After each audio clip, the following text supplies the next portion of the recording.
Hey there, welcome back to another episode of Foot Traffic. Today I am interviewing Dr. John Delony. We're going to be going over his new book.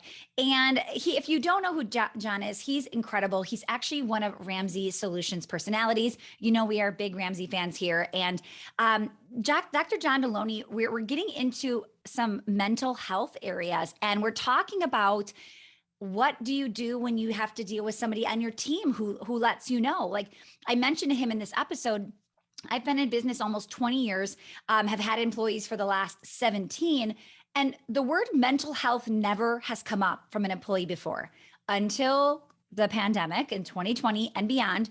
It is now something that has come up over and over with many different employees, team members, clients, right? How do we handle that, right? How do we make sure, first of all, we are focusing on our mental health so we actually have a full cup to then help and guide others and lead others as well? So he gives some amazing tips, strategies. I'm telling you, before you pause this episode to think this doesn't relate to me, trust me, in 2022, whether you are suffering or dealing with something with mental health or somebody around you is, it is almost a guarantee. There is no way with what is going on in the world that there is not something from this episode that you can take away and move forward with. So I am very excited for you to hear this. I think there's going to be some massive takeaways and ahas. Make sure as you're listening, when you have one of those, tag me and John on Instagram. I can't wait to hear from you. Enjoy. John, welcome to Foot Traffic. So excited to have you here today. Thank you so much. I'm so grateful. Yeah. So, all right, your new book, Own Your Past, Change Your Future. Why this book? Why now? Well, the book's a decade in the making, and it's a journey that I've walked with countless people over the last 2 decades in my previous work before I got here to Ramsey. And it's a journey that I've walked myself and that I've sat and watched my own marriage have its challenges and my own parenting. I don't know what to do next, right? And I've walked alongside my friends and their community. And then we're watching the entire country start to shake and rattle and wonder what's happening and what's next. And so it was a perfect moment to say, whoa, whoa, whoa, whoa, whoa. Let's peel back what's going on and then ask that magic question. What's the next step we can take? I love that so much. So when we're talking, getting into mental health, there might be some people that check out thinking, oh, I'm good. I don't need this, right? Not for me. What do you say to somebody who's just about to turn this off and say, oh, this is for somebody else? Try this on for size. Somebody in a small little Kia that's like, I don't know, it's like a race car Kia, or the little box Hyundai, and it cuts you off in traffic. Do you grip the wheel tighter and instantly mutter, that dude's trying to, or do you find yourself wanting to rage out on the teenage umpire at your kid's little league game? Or do you find yourself thinking about your kid's dance recital all weekend and how she's going to perform and how she's going to do the turn? And do you find yourself thinking, I'm just going to sit in my driveway for a few minutes and just scroll Instagram for a second, scroll Facebook. I just need some time before I go deal with whatever's going on in the house. Do you find yourself 2 inches from your spouse, yet 2,000 miles away from each other? When's the last time y'all were intimate? When's the last time y'all had a hard conversation? When's the last time you've looked at your kids and said, whoa, whoa, stop, stop, stop, stop. I love you. Come give me a hug. If that's you, which is 99% of the people I interact with, the business owners, the top performers, the big fancy pants leaders, if that's you, then we're all in this together, man. And life doesn't have to be like this. Yeah. Okay. That was such a good answer. You hooked me. Like, those are so, like, I could even envision like certain things. I'm like, I might do a little bit more than I'd like there. Okay. I love this so much. So in your book, you talk about these 5 steps that are designed to help us be well. Can you share a little bit about those? Yes, but first I want to preface this. Yeah. Nothing drives me crazier than, scrolling the channels, because I'm 111 years old, scrolling the channels at 2 a.m. and there's the 17 steps to better abs and the 14 steps to like get your hair back, whatever, because that's not how the world works. And someone's just selling you snake oil. And so I really want to reimagine these less as steps, as like, do these 5 things and your life's it's not. These are actually 5 principles that you can tattoo in your heart. You can put in your back pocket. You can carry them with you, because the moment things are going good is when you get that phone call and you step outside and someone tells you they got cancer. Yeah. Or your dad calls and says mom's had a heart attack, or your friend calls you and says, hey, my marriage is over, right? So that's the rest of or Russia just invade, right? It always is going to be the next thing. Mm-hmm. And we always are surprised. Just like we're always shocked when Christmas shows up and we haven't budgeted for it, even though it's the same month every year. The same can be said for personal challenges, for relationship issues, for work drama, for our businesses going sideways, right? So these are just 5 principles you can put in your back pocket that you are going to use over and over and over again the rest of your life. The first one here is you have to own the stories. And here's what I mean by that. We were born into stories. This is what God thinks about you. If there's a God at all, this is how we do car shopping. We don't buy cars like that. We don't work those kind of jobs. Those are for fancy people. We work jobs like this, or vice versa, right? These stories we were born into that we don't even acknowledge. They're the air we breathe. This is just our world until we get dropped into a freshman dorm with potluck roommate, and we're like, oh, you do life way different than I do. Right? And then there's the stories we were told. The coach that looked at you and said, you're never going to play. You're never going to play for me. Or the mom who kept staring at her phone and scrolling and scrolling and scrolling. And you're that little girl and you just want mom to connect with you.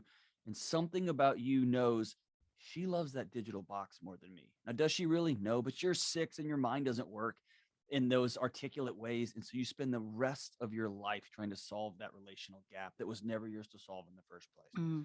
And so we have these stories that plague us. And over time, the stories we were born into, the ones we were told become the stories we tell ourselves. And so that little boy who can't figure out why dad won't hug him, who can't figure out why dad's so obsessed with his performance on a little league field when he doesn't even really want to play. That's the same boy that grows up to be the 35-year-old that gets called into the office and they say, hey man, we've been looking at you and you've been doing good work. We think you're vice president material. And the first thought in his mind is, I can't do that. I can't do that. I need to go call somebody and see, right? Because the story is just becoming, right? So you have to own these stories. Otherwise, our bodies, this isn't a character or moral issue. Our bodies will solve for these things for the rest of our lives. The second thing now, is, can I ask you something real quick? You got it. So we tell these stories. We've grown up with them. There are all other stories that I want to ask if it's similar. So as an entrepreneur, we start to do things. Maybe we don't know how to hire, how to fire, train, all the things. So we do something maybe we don't understand or do. And then we say the story of like, oh, I don't want a team. Big teams are hard work, or they're a nightmare, or this or that. Now I get that one story is ingrained in you. It is a truly a belief. But what about stories we tell ourselves even as an adult? Like, is this the same thing? Well, they're derivatives of a central story. So why wouldn't you want a big team? Well, I can't handle that kind of stress. Or I don't want that kind of life. Well, what kind of life are you talking about? Right. You know what I mean? So we start to, these stories continue on. And if we pull the thread on them, I hate to be this guy because I know I'm rolling my own eyes when I say this, by the way. But most of these stories were put in our heads and our hearts and our minds. There's an old counseling phrase that our childhood biography becomes our adult biology. These stories that we lived, right? When dad said, you can do anything. And then somebody calls you at 28 and says, hey, we got an opportunity for you. And your first thought is, you're dang right I am. Sign me up, right? Because you had a dad that put good stories into you. Or you had a dad who was never home, who's always chasing success. And you thought, I know how I can get him to love me. I'm going to get more shiny stuff too. I'm going to earn that money. I'm going to seek these external validations. So yeah, these stories show up when you're an entrepreneur and I can do anything, or I need to keep running and running and running. One day I'm going to achieve my way to peace. And that's just a false narrative, right? Yeah. And that leads me to the second principle here is you have to acknowledge reality. I hoped my marriage would be X and it's Y. I have added 65 pounds to my frame. That's reality. I didn't want this. I didn't seek it out. I got so busy. I fill in the blank. But here is reality. My dad, who I love, said these things and it hurt and it sucks and he shouldn't have said them and he did. Or he never told me, right? You have to acknowledge reality. Here's what I didn't know. I thought all this was woo-woo and weakness until I understood that for a 7-year-old, a 14-year-old, a 35-year-old, a 50-year-old, if we go back in time 2,000 years and imagine ourselves, in Southern Illinois, and we woke up one morning and our tribe had left us. We were going to die. We were going to get eaten by something or exposed or run out of water. We were designed to be in connection with other people. And so when our bodies feel us out of relationship, whether you have that employee that keeps driving you crazy, your co-investor here is got that weird eye and he's looking at something that doesn't feel right. Your body has a really sensitive radar for I'm out of step, I'm out of step, I'm out of step, I'm out of step. And if you don't deal with that, it will cycle out cortisol and adrenaline, these fight or flight chemicals, minute by minute, day after day. And it's the same as dumping Drano once a year into your sink to clear a hair clog. It'll work fine. It's not great, but it's fine. If you wake up every day and dump Drano down the drain, you're going to eat through your pipes in no time. And that's what's happening to our bodies when they spin up and spin up and spin up. And we never say, I'm safe now. Okay. And our body will say, she's not safe. He's not safe. The situation's not safe. And like you mentioned, I don't want a big team. I don't know how to fire this guy. So I'm just going to move. I'm going to promote him. I'm going to move him over here. Right. And we find ourselves in these loops that never stop. Right. So you got to own reality. And then here's the ugly part. Here's the eye rolly. Man, trust me. I wanted it to be sexier and tougher and more Navy SEAL and like more like, yeah, I want it so bad. But here's the reality. If you want to be well, and well's going to look different for everybody.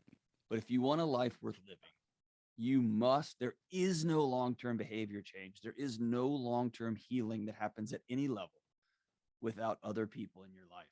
I'm a Texan through and through. That's where I was born and raised. I spent 40 years in Texas before I moved to Nashville. We helped promote the myth of you just do it yourself. Let me tell you, entrepreneurs and business owners, I've sat with y'all in the middle of the night when your marriage is in ash, when one of your kids has taken their life. I've been there. Too many houses in the middle of the night, sitting with people who had quote unquote everything. They did it all themselves, and it's a vapor. You cannot get well. You cannot live your best life. You can't make the most money you want to make. You can't make the most impact in your business you want to make without other people by your side. And then you have to be about changing your thoughts and changing your actions. And that's a lifetime exercise for all of us. So changing or connecting with other people. What if you're not loving what you see right now? What if your reality of who you're connecting with is not what you want it to be? Where do you go from there? Most of us shut it down then, right? We say, all right, these are my coworkers. This is my neighborhood. And these are my high school friends. And we're still telling the same old high school football stories. Or, hey, remember that one time you made out with, like, we're still just doing that over and over again. Or if you're lucky enough to have a fraternity or sorority, you have to still tell those stories over again, or you're a college athlete or something. You have a choice. And the choice is this: I'm going to die from a disease of despair, which is a newly coined term, because in the United States, as of 2019, before COVID kicked off, Americans for the third year in a row were living shorter lives. And they're calling them diseases of despair, addiction, which could be, by the way, to drugs and to any sort of vice, but it can also be to work, and it can also be to achievement, and it can also be to distraction. You can be addicted to anything. Right. And suicide and organ disease failure. One more drink, one more drink, one more Red Bull, one more Diet Coke on top of a Diet Coke, on top of this. We are lonelying ourselves to death. And so for most hard chargers, they roll their eyes and they're like, yeah, bro, yeah. I'm telling you, the physiology, the science says, if you don't get connected to other people that you can be honest with, that you can be vulnerable with, that you can speak truth with, and who will speak truth back to you, your life will be shorter and you'll take everybody around you with you. Wow. It's a harsh, bold statement. And it's the face of American business right now. Yeah, absolutely. Well, and I think just that support, right? Especially in entrepreneurship, it is so lonely when you're keeping things to yourself, when something's not going your way, or your ad spend, Facebook ads all of a sudden don't do well, and you just don't tell anybody and you keep that to yourself. But when somebody else says like, oh, me too, it makes me feel better to go, oh, okay, you too. All right. Not just me. Let's do this together. What are you doing now? Right. Like just sharing sometimes in what's working, what's not. That connection motivates me to go, okay, here's what we're going to do. And here's what I see a lot of entrepreneurs fall into is we have, and I consider myself an entrepreneur. I'm trying to spin up products and get them out to the marketplace to help people. We really have done ourselves a disservice by ROIing every interaction.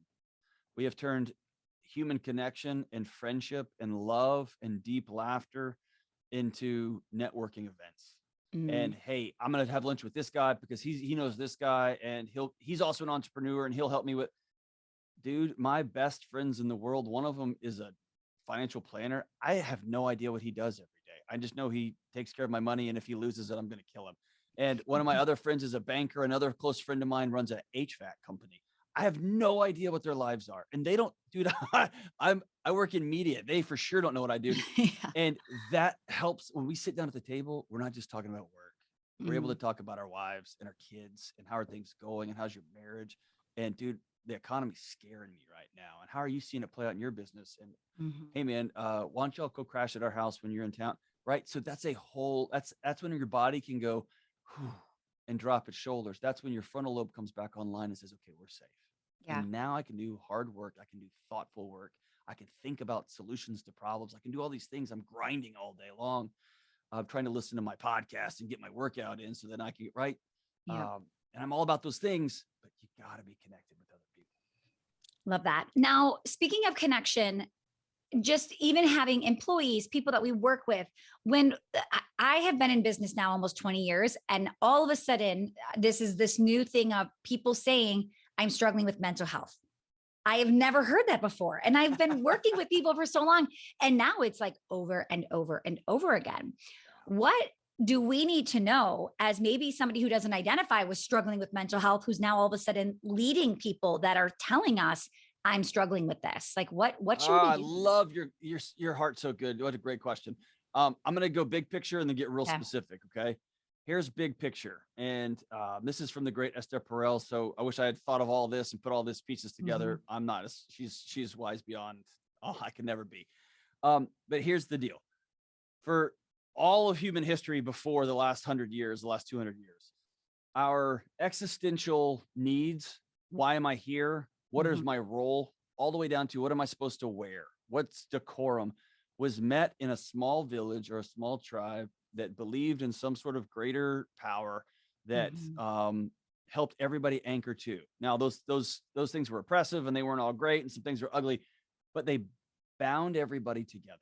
And we got married because our parents were trying to improve their economic position or political position, or we found another person and said, hey, I'll be miserable with you to get through this awful life.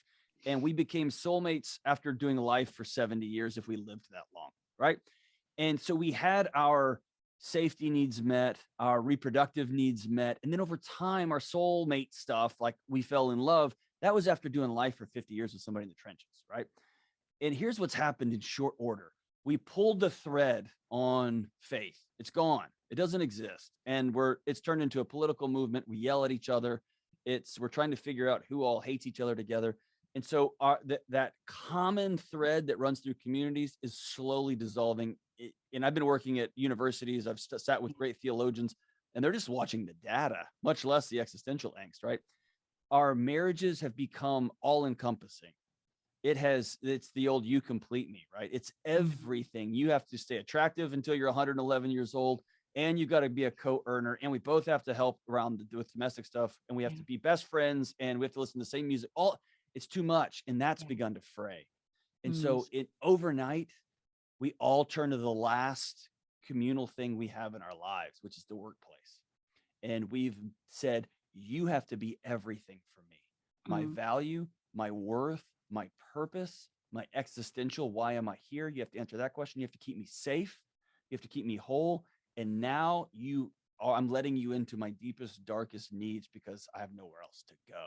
And then you're just the entrepreneur trying to sell shoes. And you're like, I don't, that's a lot, man. I just want to sell shoes. Right. And so that's where we find ourselves. Yeah. Here's a couple of important tips for people who are running businesses and then their employee comes and drops a bomb on them. Yeah. Number one, go first. I don't care who you are, you're struggling. Be honest with your team. The leadership model of old was don't let them see you sweat. Now, the greatest gift you can give your children, your spouse, your friends, and the people who work for you is to say, yeah, I'm absolutely freaked out by the current economic conditions. I'm terrified. And here's what we're going to do. Right. So I am acknowledging, I'm not letting people like hang out there on a line thinking they're the only one. I'm the only one. I'm the only one. As you mentioned earlier, it's called social norming. We're all wigged out by this. And then here's what we're going to do next. And if anybody's got any great ideas, I'd love to hear them. This is, we're in, if we hear this again, we're in uncharted waters, right? We're in unprecedented times. So I'm going to go first. The second thing is I'm going to create systems that help people be well. Here's what the modern workplace cannot be, should not be, and we can't let it become a mental health sanctuary. It's not. It's a place of business. And people need to know, if I let you know I'm not okay and then I'm going to go seek help, I'm not going to lose my job. That you've created a referral network with a group of local counselors, that you will let me knock off Thursdays at 4:00 so I can go meet my counselor before the day's over. That if I need to go pick up my kid, I'm not going to lose my job. And so there's some of these butts in seats, or like, you prove how valuable how much you love this company by how much time you're in the office. Some of that stuff we need to begin to let go and say, hey, go get your laundry and go pick up your kid from school and then be back here in the morning. And let's start looking at the whole person. The third thing is you got to set real clear boundaries. And so here, nothing feels better than when someone picks us to tell them their hurts. It feels good, right? It makes us feel like we're good humans, like we're good leaders, like we're good friends. And often I'll find myself when someone says, hey, you got to promise you won't tell anybody. I haven't said anything, but I'll stop them and go, whoa, I'm probably not your person. This is probably a conversation you need to have with a counselor. There's probably, are you going to hurt yourself? And if they say no, then say, hey, I value this relationship and I'm not going to be the right person for you. I'm not equipped for this. I don't have the skill set. I want you to take the rest of the day off and I want you to go find a counselor and go talk to somebody. Okay. And in fact, some companies are, I'll pay for the first 5 because they know a well employee who's going to talk to somebody it's going to help them on the job and it's going to make them more money. Let's be crass. Right.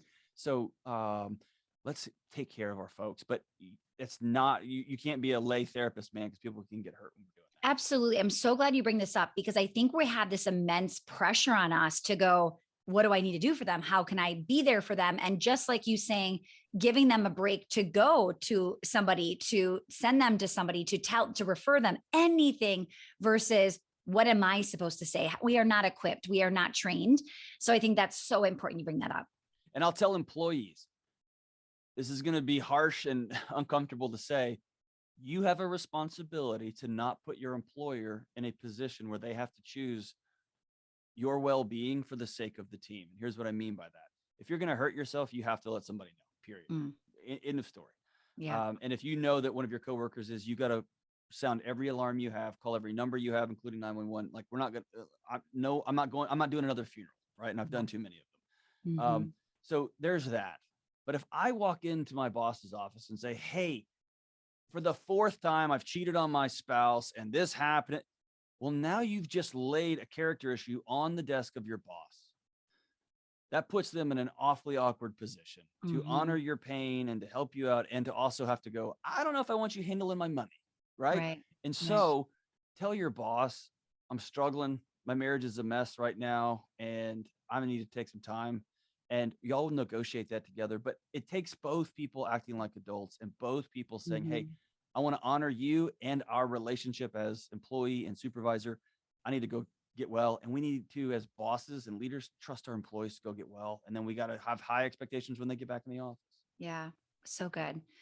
One thing I wanted to ask you, when it comes to having to be on all the time, right? A lot of the people listening are people that are, for 1 minute putting on work hat and then switching, and it's like mom, dad hat, right? Now we're parenting and having to be on camera all the time and social media and all the things, right? Yes. How do you teach people to set those boundaries and to have a better balance with what they've got going on personally and professionally? This is so hard to say out loud. And I know your listeners are going to roll their eyes and be like, oh gosh, I thought this guy was an idiot. He's a moron. Do one thing at a time. And this is the pot talking to the kettle. And you've probably talked about this research on your podcast. There's no such thing as multitasking. It's a myth. It's a farce. And we just do a bunch of stuff kind of crappy. Yeah. If you're going to be on social media, tell your kids, I need 45 minutes where you can't come in here, and close the door. Because when you put that little fancy shiny digital box between you and your child knows mom doesn't have my attention, that box does. And they backfill that gap with it's their fault and they will spend the rest of their lives trying to solve that. Don't do that. Okay. If you're going to be on social media, be fully on social media. And then when you're off, be off. When you are on with your employees, be fully on. And when you are home, turn it off. There is 99.8% of things you can wait till tomorrow. If the building's on fire or somebody's passed away, or you just, I don't know, like there's a bomb that went, okay, cool. Other than that, you can deal with it tomorrow. And so it's a lot of entrepreneurs get their, they get their identity fix out of how busy I am, how available I am, how always on I am. And that's a recipe for ash, right? Don't do that.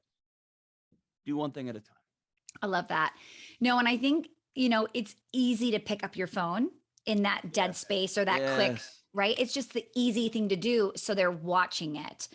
And we know our habits will turn into their habits. So yes, so all good. day, every day. Yes, ma'am. Yes. Okay. Last question. So your title of your book, it says a not so complicated approach to relationships, mental health, and wellness.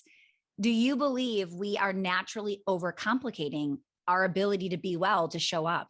Oh my gosh. Yes.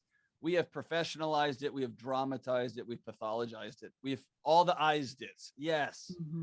Most people, most of the time, need a group of people of 5 to 6 to 10 to 20 who fully know you and still love you anyway. And you need a group of people that you fully know and all of their weirdness and all of their quirks and all of their seriouslys, and you love them anyway. And you continue to show up and you continue to show up. Anxiety is our body's alarm system. It's just letting us know that we're disconnected or we're not safe. We're in a situation we can't control. It's not the problem, right? It's like going in your house and taking the batteries out of your smoke detector. That doesn't stop the fire that's burning your house down. That just stops the alarm system, right?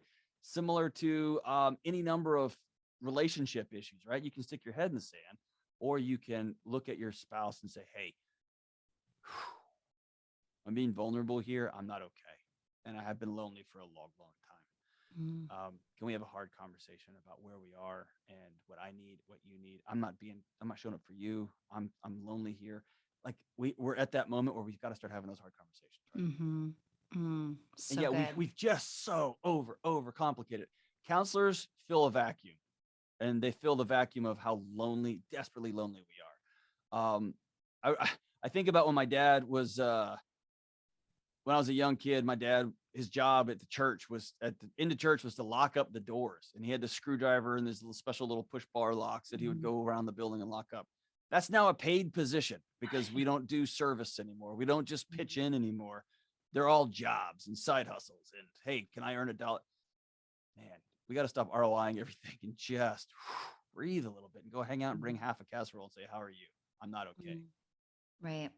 John, so good. Thank you for being here so much. Where can we find your book, find you on social, all the places? Thank you for having me. I love talking with entrepreneurs, man, because we can just get right to it. It's so fun, man. Just cut right to it and go and go and go. You can go to johndelony.com, or you can find me on Instagram at John Delony and follow me there. And the book's available everywhere. Perfect. All right, John, thank you so much for being here. Go grab your copy, his new book, Own Your Past, Change Your Future. So good. Thank you, John. Thank you so much. I'm grateful for you.